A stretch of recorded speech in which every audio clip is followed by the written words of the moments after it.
Livre des Proverbes, chapitre 15. Une réponse douce calme la fureur, mais une parole dure excite la colère.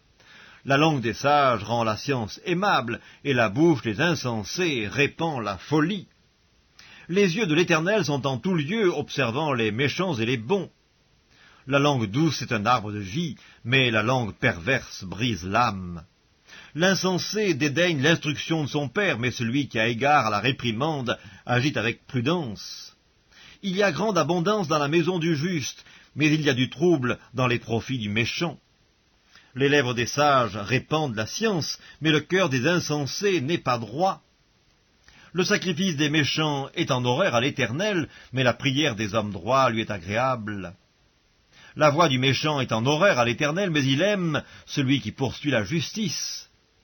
Une correction sévère menace celui qui abandonne le sentier, celui qui a de la haine pour la réprimande mourra. Le séjour des morts et l'abîme sont devant l'Éternel, combien plus les cœurs des fils de l'homme. Le moqueur n'aime pas qu'on le reprenne, il ne va point vers les sages.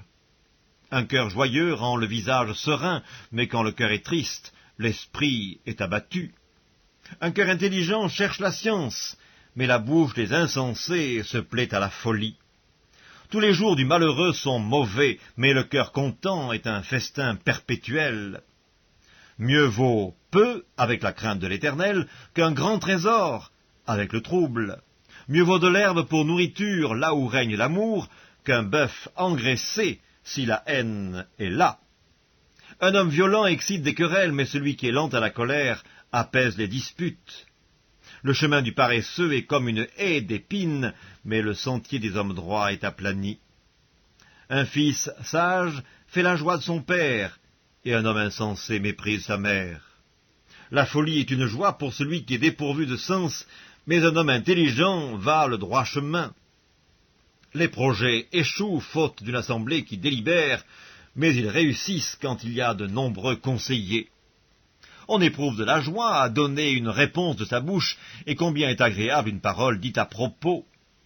Pour le sage, le sentier de la vie mène en haut, afin qu'il se détourne du séjour des morts qui est en bas.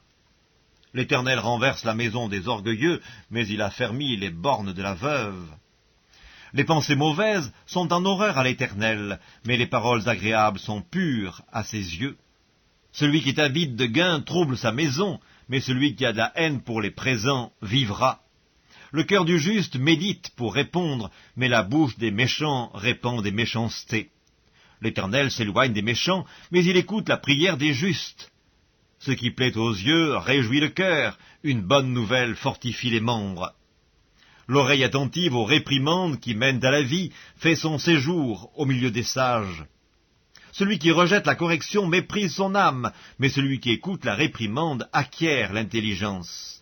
La crainte de l'Éternel enseigne la sagesse, et l'humilité précède la gloire.